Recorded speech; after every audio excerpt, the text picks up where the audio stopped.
welcome back to the Girly Girl Bookworm. So today I have for you my June book haul part 2. I've already filmed this once, so let's hope I don't have to film it again. I filmed it and then I went to go take my thumbnail for my next video that I filmed, and then my computer completely froze, and then I had to restart my computer and my video was gone. The picture I took was still there, but the video was gone. And I've been waiting all day to film this specific video. Like, I was going to film earlier today, but I had a book that is in this book haul, and I was like, I gotta wait for this book to come before I start filming. And then I filmed this one first, and I was like, you gotta be kidding. And I already like re-put all the books back on my shelves, so this is fun. So yeah, let's get right in. This is my second part of June book haul. If you missed my last one, in my last one I had books left over from May. I had my book of the month books, and I had my Target sale books because Target was having a buy two get the third free sale, and I went crazy. And you would think that would slow me down the rest of the month, but it definitely didn't. So I took part in the buy two get one free sale again at Target because I had to, apparently. The sale was over as of Saturday night, and Saturday night I had to place one last one because Janelle and Davin ended up announcing their book club choice for July for the novel Cult Reads on Instagram, and they announced the book, and I was like, I want to read that, so why not buy that one so I could buy another one and then I'll get one free. So I did the sale one more time. The books that I picked up that time were Blood Will Tell by Heather Chavez. So this is the book club pick for next month. So I was like, I need to get it. This is following two sisters. I believe that they're super close. And then I don't know if they all go, there's a group of 6 people who go on this like camping trip, or they're like partying or something, and one of the girls goes missing. And I think the sisters one sister has to help save the other sister or something. So I don't know if like they're the ones that go missing or what, but it just sounded like the perfect like summer read, so I'm glad that I picked this one up. One that is not necessarily a summer read, but I grabbed it anyways, is Nobody But Us by Laura Van Rensburg, and I say that this one doesn't look like summer because this is snow. So this one might end up waiting until the winter months, but I could not pick this one up. It says the perfect escape with no way out. So I think it's about this man and this woman, and I think they're going on this romantic getaway weekend, and I think they end up getting snowed in, I'm assuming, and then I'm assuming something bad happens. I don't know. Cover is giving me very much rock, paper, scissors vibes, which I loved, so hopefully this one will be just as good. And then I saw on Kayla's channel, so she was doing her Cozy Mystery series, and she picked this one up, and I was like, this one just sounds like fun.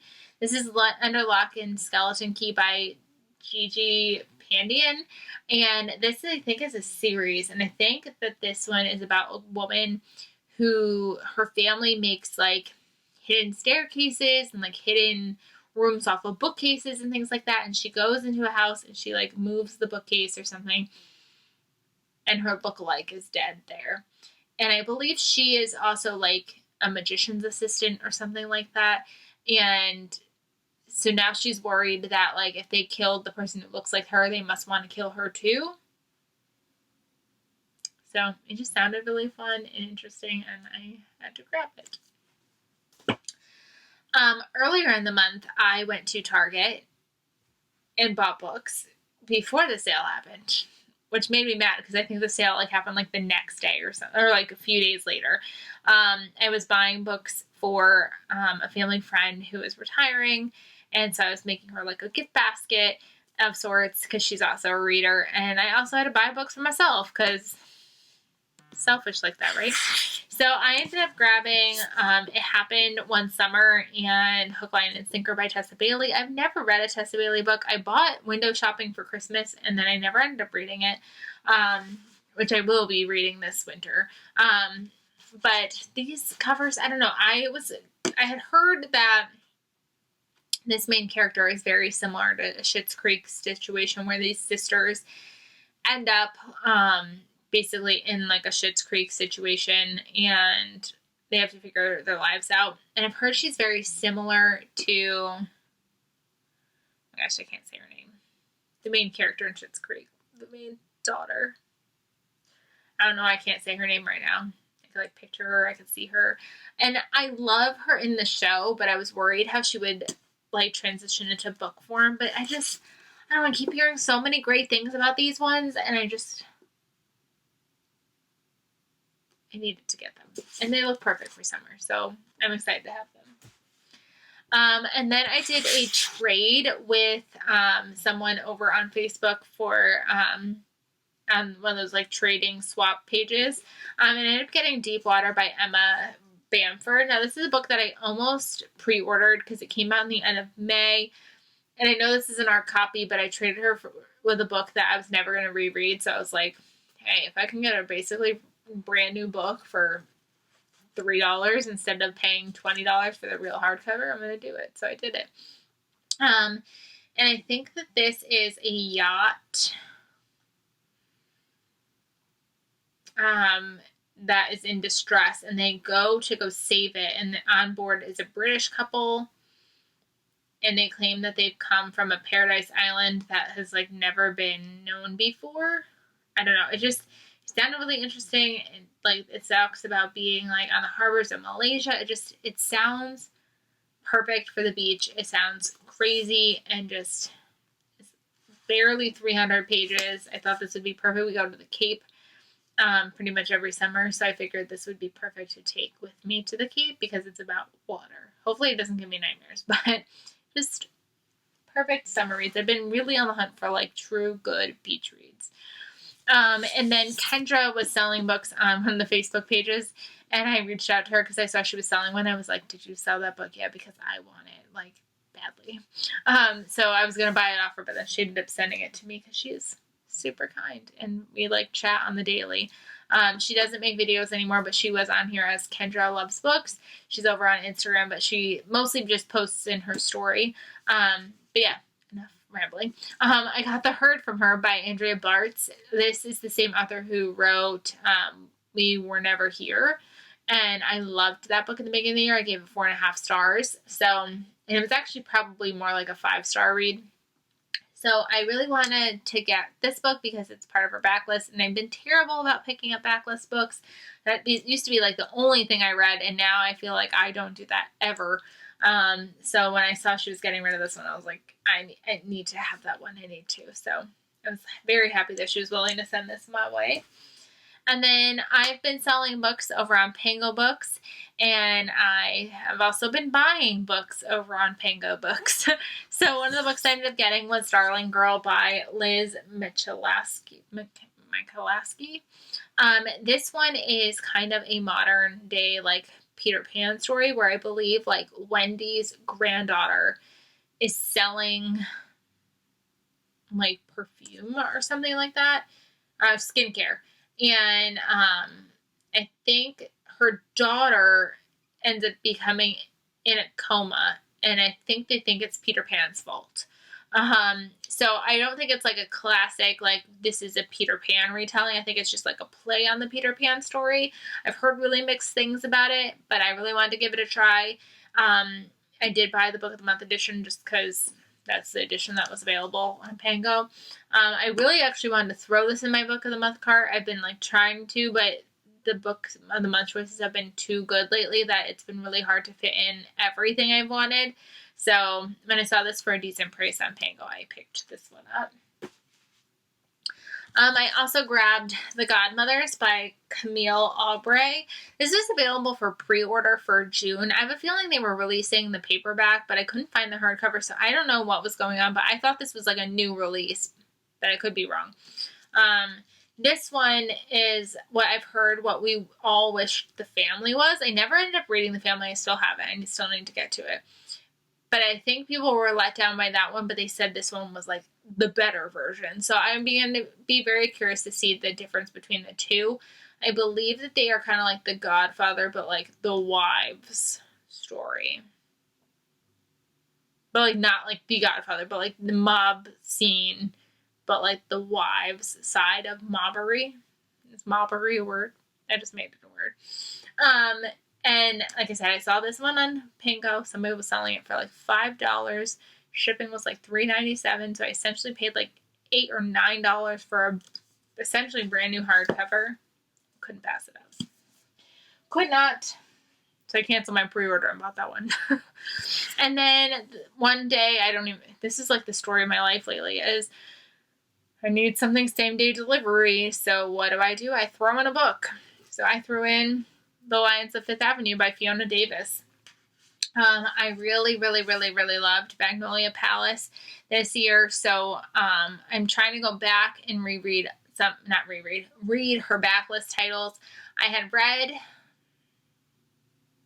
oh my gosh, I could picture it. I had it and then I think I got rid of it. But I've read another book by her and I liked it, but I didn't love it. And then I read The Magnolia Palace and I loved it. So now I want to go back and read what happened in between there. So I don't know what this one's about other than it says it's 1913 and 1993 and it has to do with the New York Public Library. And I've heard it's kind of similar to Magnolia Palace. I'm not sure in which way, but I love that one. So if I love that one, I'm hoping that I'll love this one too.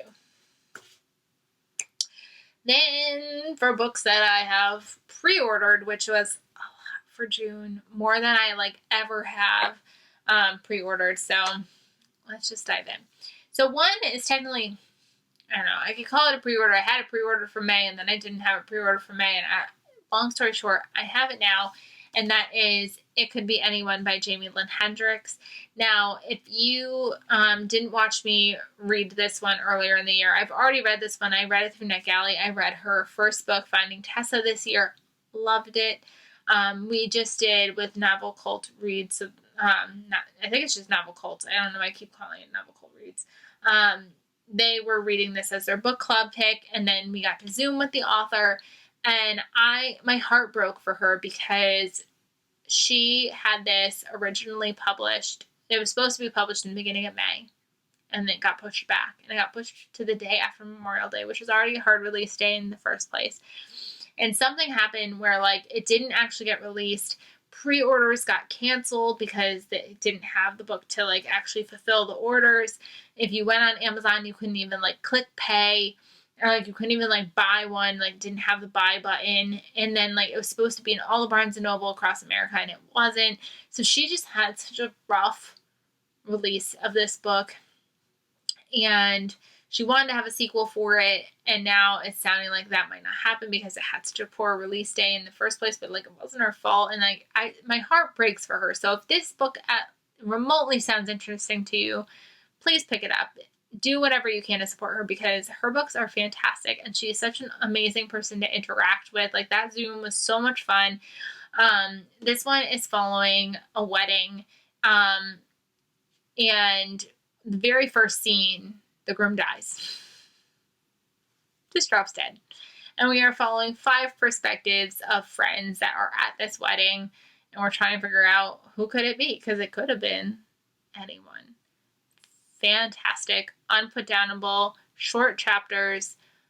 Ugh, so good. I'm so glad to own this one, even though I read it through Netgalley, because I want to reread it. It's just fantastic. Definitely those characters that you love to hate because they are just so bad and so naughty and just so good. Another one that I've already read, obviously, is Riley Sager's new book. This is The House Across the Lake. I know this is not a wrap up, but I'm just going to say I love this book. This is about a woman who she's trying to basically detox. Her mom wants her to detox anyways. So she is an actress and her mom is a Broadway star and her husband died on this lake a year ago and she kind of has just turned to alcohol and she's basically getting really bad press right now. Her mom was go to the lake for a month, just go get out of the spotlight. And people have moved into the house across the lake and she's able to see into their house, obviously. And she thinks that sinister things are happening. And I know that sounds very similar to a plot that we all know, Women in the Window. This one's 10 times better. I know it's definitely going to have people who love it or hate it. I'm Camp Love. Camp Love. We've got Colts Classic by Sloane Crossley. This is, I don't know, I can't gauge if it's actually magical realism or what's going on, but we are meeting a woman who is at this like reunion with like colleagues of some kind, I think. And she leaves to go get some cigarettes. I wonder what year this is like supposed to take place in, because I feel like who goes out and buys cigarettes anymore? I have no idea. So she leaves, and on her way back, she bumps into like all of her ex-boyfriends. It just sounds like chaos, and I just had to have it. Anything that sounds remotely like magical realism lately, I am all in. I am all in, y'all. Again, on my journey trying to find all the summer reads, I love my thrillers and I love my magical realism lately, but I also just like love a good romance and I love a good contemporary, and just I've been seeing lots of good buzz about this one. And this is Nora Goes Off Script. This is by Annabelle Monaghan. And Rosie Walsh quoted the front. Lots of good people in here. Rosie Walsh, Linda Holmes, Jill Santapalo. There's so many good people. KJ Del Antonia, Lizzie Kent, Bethel Leary, Abby Jimenez, Karen Dukas. Lots of good people. Okay, so this one is following Nora, and her husband has basically just left her and her 2 children, and she's trying to figure out how to make ends meet. Her husband was basically a do-nothing anyways, and she ends up writing this script, and it gets picked up, and I think they want to film on location. I think they want to, like, film at her house. And she ends up with this, the filming ends, and I think it's either, like, the actor or, like, somebody else there. Leo. Yeah, they cast Leo, and then Leo, like, ends up there, and he's like, I will pay $1,000 to stay here for a week, and she needs the money, and then I'm assuming they must fall in love. I've heard really great things. This just looked like the perfect summer read. Hopefully I can actually get to it this summer, because I have way too many summer books that I want to read, but fingers crossed I can get to that one. Another book that I pre-ordered was More Than You'll Ever Know by Katie Gutierrez. This sounds fantastic, and I've actually been having pretty decent luck so far with Good Morning America Book Club's books lately. I asked for this one on Netgalley and got rejected, so I immediately pre-ordered it. This is about a woman whose, like, second life gets revealed when one of her husbands kills her other husband. I feel like I don't need to say anything else. That sounds fantastic. Another beach read for sure is The Beach Trap by Allie Brady. This is an author duo. I follow the Brady part of this author duo. Bradley, I'm trying to think of her last name, Godfrey. I follow her on Instagram. She is fantastic. I love all of her posts and things. And when I saw that she was coming out with a book, she's actually coming out with another book solely in the fall. But this one is duoed with her best friend. I had to grab it. I had to support her. And it sounds so good. So we are following 2 girls. They meet at summer camp and they become like the best of friends. And then they find out that they're actually half sisters. And derails their friendship. And now it's like 15 years later, their father has died, and he wants them to come together for this inheritance to fix up this beach house. And they obviously are going to clash and come together as sisters, and it sounds so good. It like sounds like The Parent Trap, but like not The Parent Trap. The Beach Trap. Be reading that at the beach this summer. You'll find me there. And then the last book that I have for you is the book that I waited all day for to film this video. That is The Measure by Nikki Ehrlich. This book is apparently Read with Jenna book. I didn't know that. And this one sounds so fantastic. This is about a world where one morning you wake up like you're doing your normal thing and you open the door. Everybody in the world opens the door and they look down and there's this box. And inside that box tells you how many years you have left to live. Do you open it? Do you not open it? What are the consequences of opening it? What is the consequence of knowing how much longer you have to live? Do you even take that chance? Do you just close the box and be like, I'm not looking? I don't know. It just sounds fantastic, and I can't wait. So those are all the books that I bought this month. Like I said, this is the second part. There is a first part out there. I went a little nuts this month and last month, and hopefully I will slow down for a while. Fingers crossed. So yeah, I hope you guys enjoyed, and I will see you guys very soon. Let me know if you've read any of these and which ones I should prioritize. That's for sure. Talk to you down there. Bye, everybody.